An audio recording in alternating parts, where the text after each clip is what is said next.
Siguiendo en los temas trífanos y rajmáninos, ¿cómo he diseñado la clase de hoy?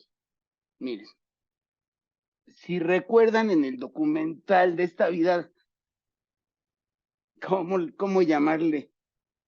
Afortunada, pero atormentada, en ese aspecto es muy parecida a la de Tchaikovsky. Allí su desgracia es que era homosexual y que en esa época era muy mal visto, y, y todo indica que inclusive él se suicidó bebiendo agua que sabía que le iba a provocar cólera. Rachmaninoff encontró como en la base de su nostalgia el haber dejado la tierra natal. Y yo les invito a que cualquiera de ustedes piense en sus 4 abuelos. Muy probablemente alguno de los 4 no nació en donde ustedes viven actualmente. Entonces, las migraciones humanas son de siempre y pues claro que causa nostalgia. Hay pérdidas sin duda alguna, pero pues hay que adaptarse. Pero yo creo que en el fondo, al igual que un Mahler, al igual que, ¿quién más? Rossini, aunque no parezca, porque siempre les digo que es el compositor de la alegría, pero era depresivísimo, lo que le llaman bipolar y otras cuestiones. Y acuérdense que en esa época ni siquiera existía la psiquiatría, o estaban haciendo apenas, y mucho menos el medicamento, que en muchos casos es la única solución. En fin, yo creo, porque igual sí se ve que tuvo momentos felices, pero nunca tuvo problemas económicos, no vivió directamente la Revolución Rusa ni la Segunda Guerra Mundial, cosa que muchos menos deprimidos que él sí la vivieron. Entonces, por eso creo yo, y no tuvo, trabajó mucho, bueno, pues, ni modo que ni eso, pero no tuvo eh, como, tuvo la terrible desgracia de una enfermedad que destruye, que destruye la alegría. Entonces, sí. Eso, ahora, su música es sumamente interesante. Yo les puedo decir que todavía me cuesta un poco de trabajo. Yo diría que es como un collage de su época, porque tiene partes, sí, románticas tardías, vamos a llamarles, bellísimas, bellísimas.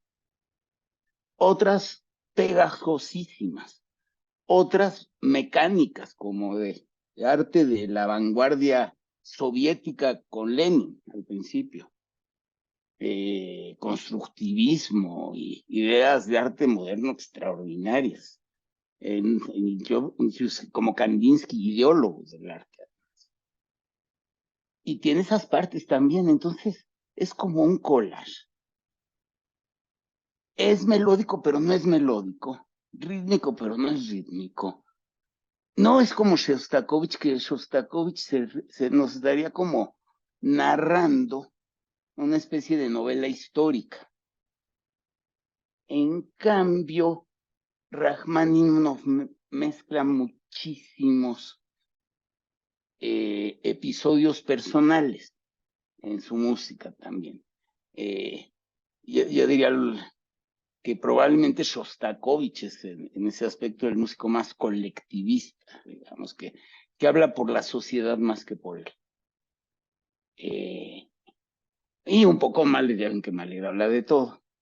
Bueno, en su documental vimos también, no sé si recuerdan, cuál es su obra más conocida.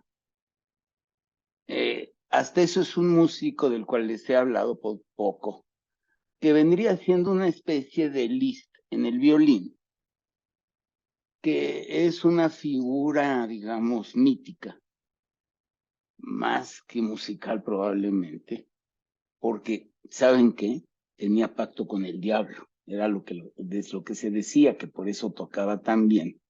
Estoy hablando ni más ni menos que de Niccolò Paganini, además compositor, de una música que a mi papá le encantaba, me decía, es que suena como tango. Y sí es muy sabrosa la música de Paganini. Pues se le ocurre a Rachmaninoff hacer las variaciones sobre temas de Paganini, por cierto, tiene unas obras para violín solo, Paganini, que se llaman Los Caprichos, que luego me recuerdas, Esteban, si ya di alguna clase de los Caprichos de Paganini, creo que son 24, el más famoso es la Campanella, y había un violinista italiano, Ruggero Ricci, si mal no recuerdo, que era especialista en los caprichos de Paganini. Bueno, sobre este Paganini, la obra más conocida, pues digamos que vendría siendo, no voy a hablar, pero para nada, de piratería ni de problemas de derechos de autor. Ya estaba bien muertito y todavía no había derechos de autor en la época de Paganini. Más bien, cuando empiezan los problemas económicos, el tomar de un músico de otro no se consideraba una piratería, sino más bien un homenaje. Recuerden, por ejemplo, la primera de Brahms y la novena de Schubert le hacen un homenaje a la novena de Beethoven. O Bach le hace muchos homenajes a Vivaldi, etc. Entonces, yo aquí más bien pensaría que a Rachmaninoff le fascinaba Paganini, porque también cabría en su parte esta mecanicista, creo yo, y virtuosista, que también, ese es otro aspecto de Rachmaninoff, y que también en ese aspecto, les estoy diciendo que era tan virtuoso Paganini, tenía quizás hasta algo un poco, a mí me parece como de cirquero, no lo sé. Lo siento un poco menos serio que a Liszt, por ejemplo. Bueno, no importa. Y lo oigo poco, pero cuando lo oigo lo disfruto mucho. Lo debería de oír más. Entonces, vamos a oír el famosísimo, el celebérrimo. Yo creo que con las regalías de esa obra pudo vivir muy bien toda su vida. Digo, no cualquiera se compra una villa en Suiza, ¿no? Cerca de la Lausanne, si mal no recuerdo, o de Lucerna, todavía más bello, no sé. Bueno, entonces, y cuando ya sintió que además no sé dónde leí que Himmler sí bombardeó Suiza. No la atacaban porque era su caja fuerte, ¿no? Entonces, pero bueno, se fueron a Estados Unidos, pues a un lugar de gente rica que se llama Beverly Hills en Los Ángeles, con un clima muy bueno, por ejemplo, un Schoenberg, un Stravinsky, eran felices en California, un Bruno Walter, por ejemplo. Bueno, ok. ¿Y con quién la vamos a escuchar? Pues obviamente para que nos vayamos acostumbrando con este portento, porque además es elemento virtuoso. Trífonov, que es el pianista que pronto vamos a escuchar, yo creo que además o sea, miren, ¿cuál es la principal cualidad de un pianista? Yo creo, y de cualquier intérprete, conmovernos, pero en un sentido profundo, artístico, valioso, no simplón. Eso no es que esté mal, se vale el entretenimiento, pero esto es mucho más que entretenimiento.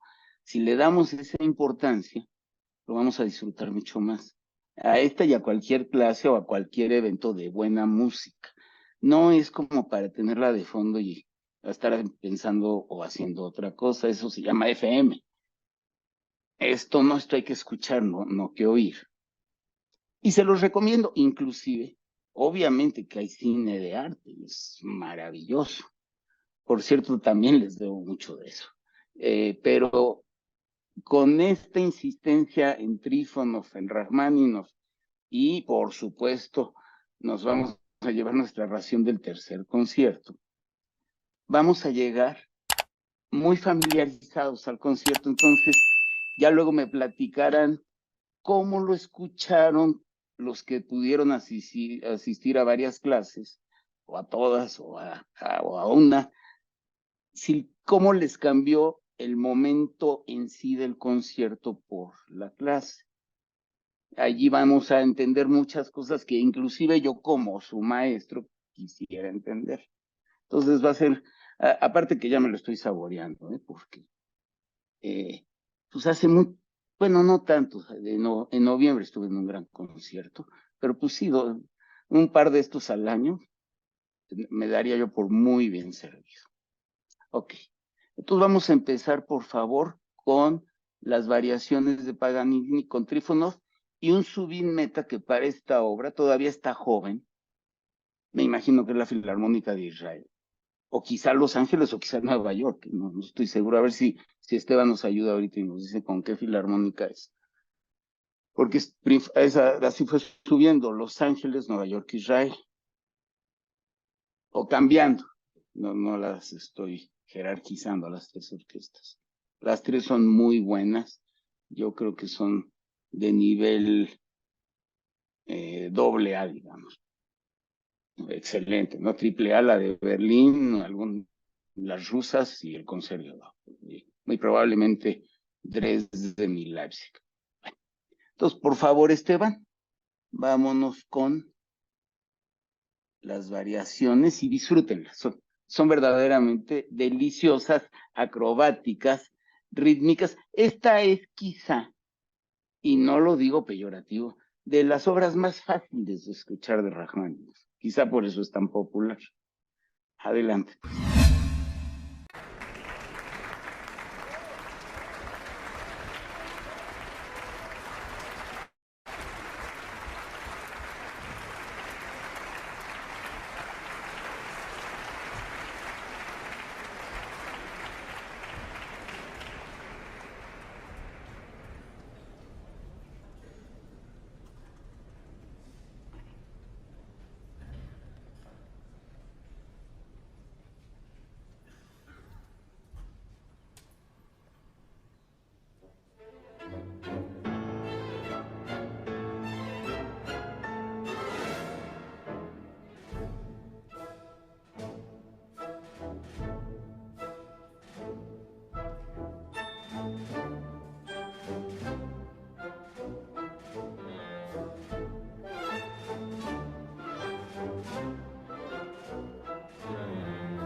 Miren, los que vayan a ir al concierto, disfruten tanto como el concierto lo que sigue del concierto, lo que les he comentado varias veces. Ahí seguramente se iba a tocar un encore, un bis. Bueno, no sé qué les hayan parecido las variaciones. No recuerdo del documental, pero estoy casi seguro que estas ya las compuso en Estados Unidos. Si no las compuso allí, no sé si estas son todavía de Ivanovka. ¿Por qué creo que no? Porque en ahorita les explico por qué. En una variación me sonó a música estadounidense. Bueno, es impresionante ver cómo Trífono se funde con el piano. No es la postura más elegante, había unos derechitos. ¿No? ¿A quién les recuerda? No solamente en la mala postura, que sería, haciéndolo muy poético, como una anunciación de Frangélico, un círculo del pianista con el piano, así, bellísimo. Sí, claro, se veía. Bueno, el caso es que, y por la edad de Zubin, ya no estaba tan joven, y fue donde más tiempo dirigió, ya acaba de dejar hace creo que un año más o menos la orquesta. Bueno, me acuerdo Rosy y yo lo vimos aquí, jovencito en unos festivales Casals, cuando apenas empezaba. Me acuerdo que nos encantó y que una señora que por cierto hoy vive en Israel, una maestra, me dice medio payasito, ¿no? Pues puede ser, es muy brillante y esa frontera tan importante entre el payasito y, digo, muy aplicable, el maestro de esto, pues es Leonard Bernstein, que escúchenlo sin verlo y platicamos, maravilloso. Bueno, aunque a veces baila feo,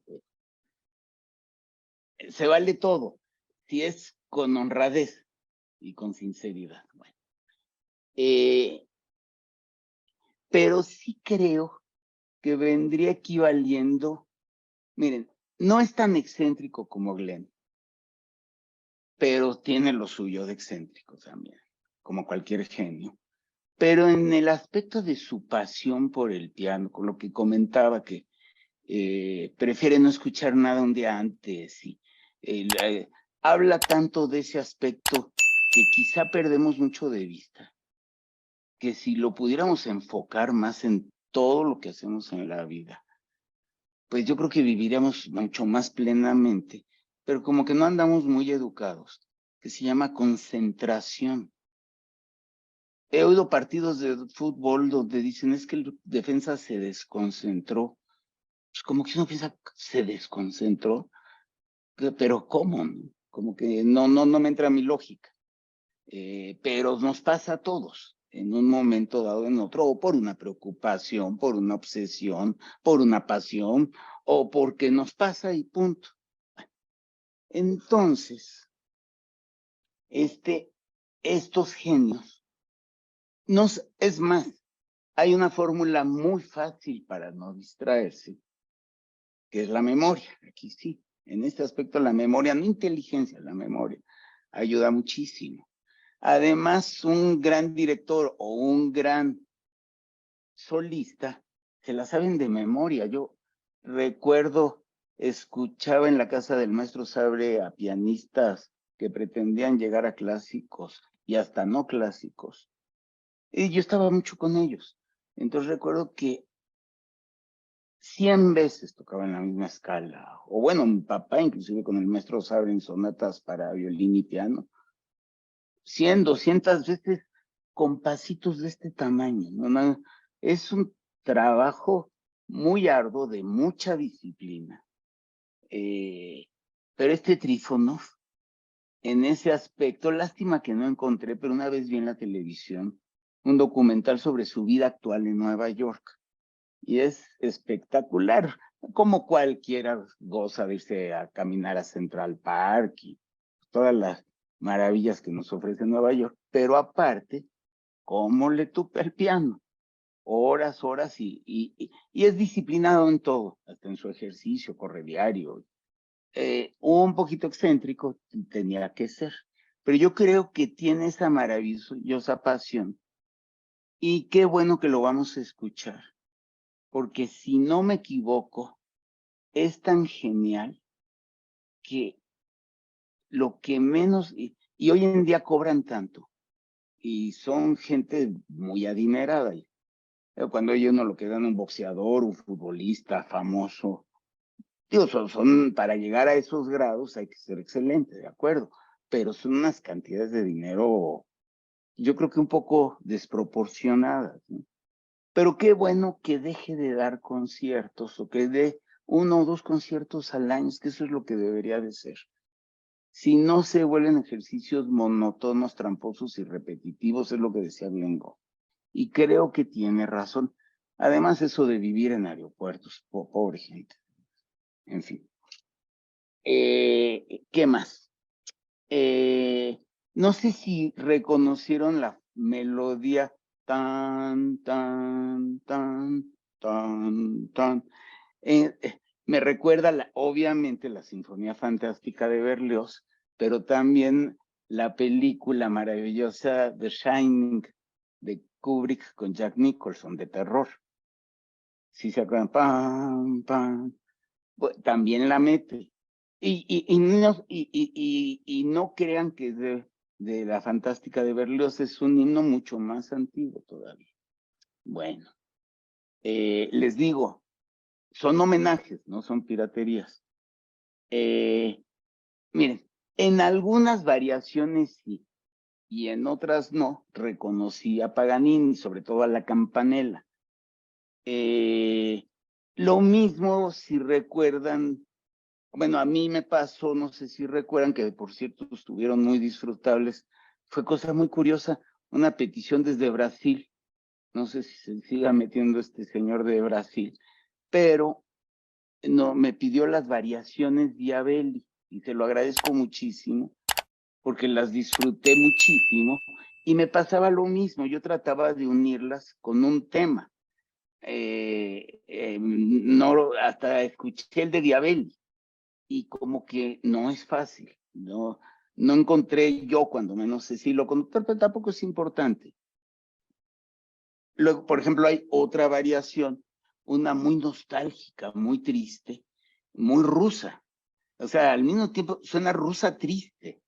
Luego hay otra que me fascinó, la muy mecanicista, que cuando me muevo así, lo que pretendo parecer máquina. Bueno, como luego viene esa que les digo que parecía música como de Copland, como de Disneylandia un poquito. Bueno, cada una es diferente. Luego, la que me encantó es una como oriental con fagot, bellísima. Luego entra una con el violín, dulzona, hasta demasiado dulce se me hizo el violín, poquito empalagosín, pero bueno. Luego viene una que eran como gotitas, así, todas. Y luego la famosísima 18. Famosísima, es como tema de una película romántica o de telenovela, muy melodramático es Rachmaninoff, es una de sus características. Y también heredada, pero directito de Tchaikovsky. Pero yo les pregunto con toda sinceridad, ¿quién no tenemos un poquito de melodramáticos? O de orgullito, o de ellito, o de melodramático, que a veces somos un poco cursis. Es inevitable. Yo estoy seguro que lo soy, y pues ni modo.